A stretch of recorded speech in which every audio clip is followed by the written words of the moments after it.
요 며칠 영상을 못 올렸다. 이유는 전셋집 알아보러 다니느라 신경 쓸 일이 많았다. 전셋집 구하는 도중에 정말 아찔했던 상황이 있었다.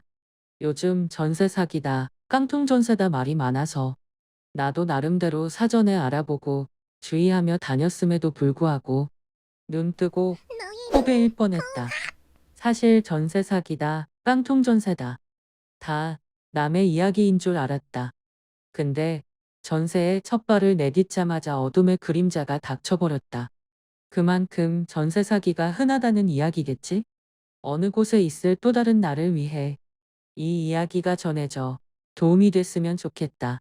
먼저 난 부동산 어플을 이용해 전세집을 알아봤다. 직, 답 등등 부동산 어플은 허위 매물이 많다는 거는 알고 있었지만 직장을 다니면서 발품 파는 게 쉬운 일은 아니었다. 그래서 어쩔 수 없이 어플을 이용하되 과몰입은 하지 말자. 평일에는 어플로, 주말에는 발품을 팔자라고 생각하며 어플을 이용했다. 그나마 허위 매물이 적다고 알려진 피터팬 플랫폼을 이용했다. 그 플랫폼에서는 특히나 필수 조건에 전세자금 대출이 가능한지로도 매물을 찾을 수 있었기 때문에 훨씬 수월할 거라고 생각했다. 내가 원했던 필수 조건은 전세자금 대출이었고 토룸의 보증금은 1억 8천에서 2억 정도의 매물 위주로 보고 있었다. 그리고 괜찮다 싶은 매물이 있으면 따로 문의할 때에 보증보험이 가능한지를 물어봤다. 그리고 문의한 어느 부동산에서 첫 연락이 왔다. 선녀도 쪽 매물 문의하셨죠? 아, 네. 근데 이 매물은 보증보험이 안 되는 조건으로 조금 싼 편이에요. 아, 네, 알겠습니다. 어, 어, 근데 혹시 찾으시는 동네 있으신가요? 아, 직장이 홍대 쪽이라서 마포나 서대문 쪽?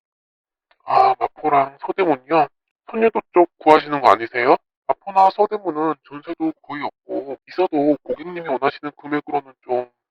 아, 그렇죠. 요즘 전셋값이 장난 아니니까요. 혹시 그럼 강서구의 염창이나 등촌, 화곡동은 어떠세요? 제가 지금 그쪽 살고 있어서 다른 동네로 가고 싶어서요. 다른 동네 어디요? 직장이 홍대면 염창 좋지 않나요? 아, 그렇긴 한데 제가 좀 더 알아보고 연락드릴게요. 네? 어디를 알아보시게요? 알아보실 데가 있으세요?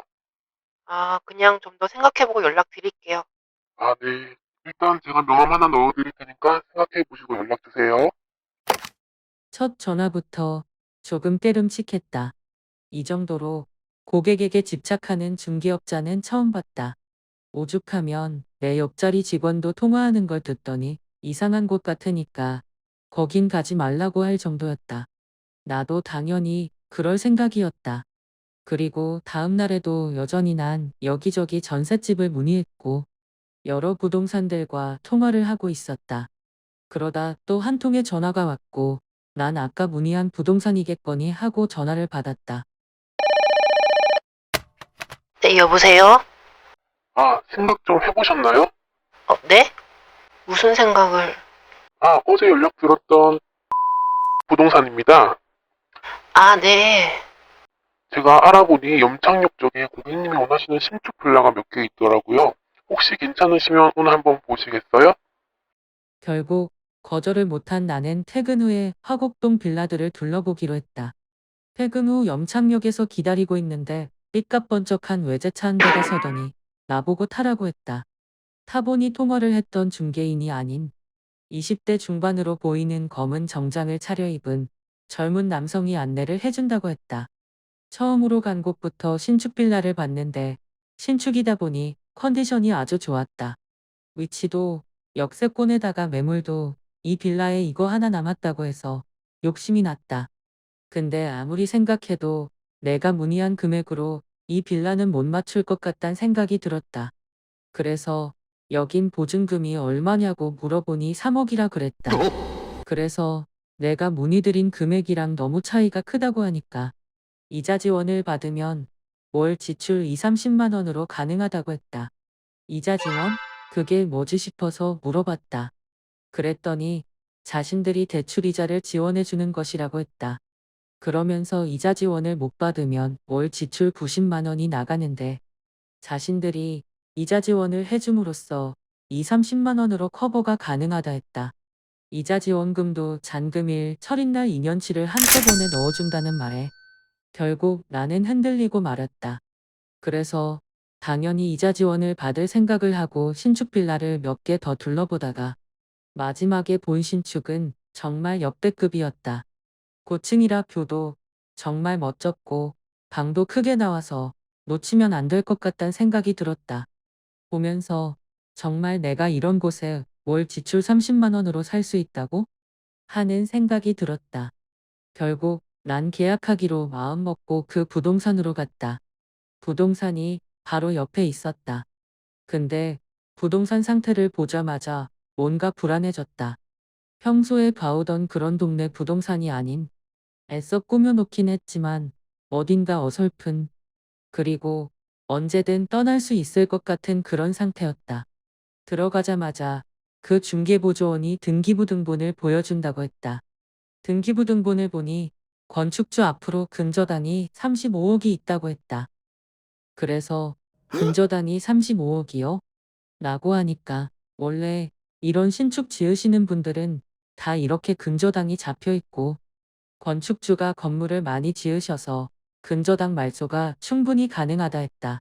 그리고 어차피 계약은 집주인이랑 할 거라고 했는데 집주인이 따로 있는데 왜 건축주가 아직 소유자이지? 하는 또 다른 의구심이 들었다. 어쨌든 가계약금 300만 원을 넣으라고 했다. 내가 막판에 결정을 못하고 우물쭈물하니까 부담스러우시면 200만 원만 넣으라고 했다. 미심쩍은 부분이 많아 그마저도 부담스러웠지만 그래도 그 뷰가 멋진 빌라가 자꾸 눈앞에 아른거려서 눈이 반쯤 돌아버린 상태에서 결국 200만 원 가계약금을 넣어버렸다. 부동산에 나온 후 동네 구경 좀 할까 싶어서 그 빌라 주변을 둘러보는데 앞불싸 대로변이었음에도 주변에 편의점 하나가 없었다. 그리고 생각해보니 그렇게 좋은 매물이면 고층부터 나가지 않던가? 근데 내가 계약한 고층에 있던 4세대는 모두 비어 있었고 심지어 관리자도 없는 상황이었다. 그래서 아직 완공이 안 된 건가? 싶어서 입주는 언제부터 되냐고 물었을 때 지금도 바로 입주 가능하다고 했었다. 그럼 나 말고도 다른 입주자들이 있을 텐데? 하지만 그런 흔적이 전혀 보이지 않았다. 슬슬 나는 불안해지기 시작했다. 냅다 집으로 가서 인터넷으로 이자 지원에 대해 검색을 해봤다. 검색하자 보이는 건 깡통 전세, 전세 사기가 눈에 보였다. 심지어 강서구, 신축 빌라, 이자 지원은 무조건 걸으라는 글도 봤다. 그리고 그런 매물을 소개해주는 중개인들은 건축주로부터 엄청난 리베이트를 받는다는 것도 알게 되었다. 그날 밤 나는 내가 그 유명한 전세 사기를 당하는 건가? 싶어 밤잠도 못 자고 불안에 떨었다. 결국 다음날 계약을 못하겠다고 문자를 넣었다. 근데 어제 집을 보여준 중개보조원에게 연락이 와서는 뭐가 문제냐는 식으로 이야기를 했다. 그래서 솔직하게 어제는 내가 이자 지원에 대한 이해가 별로 없는 상태였는데 인터넷을 보니까 내 위험 부담이 너무 크더라. 그래서 계약을 안 하겠다라고 했지만 그 중개보조원은 인터넷 믿지 마라. 그거 다 다른 부동산들이 작업치는 것이라고 했다. 자기들은 이자 지원 못 해주니까 고객 뺏어간다고 생각해서 악의적으로 글을 쓰는 것이라 했다. 또 자기들이 그렇게 나쁜 사람들이었으면 이 바닥에서 오래 일을 했을 것 같냐는 말에 나는 또 흔들려 버렸고 다시 토요일에 계약을 진행하기로 했다. 하지만 유튜브 알고리즘에 자꾸 전세 사기, 깡통 전세 수법 이런 것이 계속 뜨는데 또 혹시나 하는 마음에 봐버렸다. 근데 정말 나랑 너무나도 똑같은 레파토리를 겪고 보증금을 못 돌려받아 피해를 호소하는 영상을 보게 됐다. 강서구 쪽에 전세 싼 곳이 많다. 신축 빌라라 컨디션도 좋다.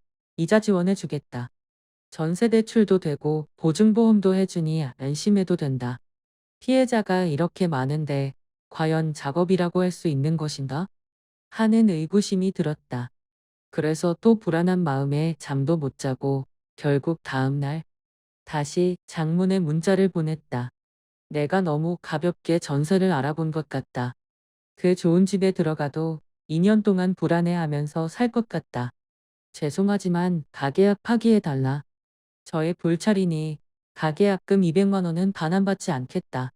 이걸로 끝내달라. 이렇게 문자를 보냈다. 그리고 또 전화가 오길래 또 전화로 얘기하면 말릴 것 같아서 업무 중이라 전화 받기가 힘드니까 문자로 해달라고 했다. 그랬더니 그 중개사가 진짜 궁금해서 그러는데 전세 대출도 가능하고 보증보험도 들어준다는데 뭐가 불안하다는 거예요? 라고 문자를 보내왔다. 뭐 중개인 본인들은 수천만 원의 리베이트 받고 손 떼면 끝이지만 나 같은 세입자는 몇 억대의 재산이 걸려 있다. 물론 전세 대출도 되고 보증보험도 되면 안심된다고 생각할 수는 있다.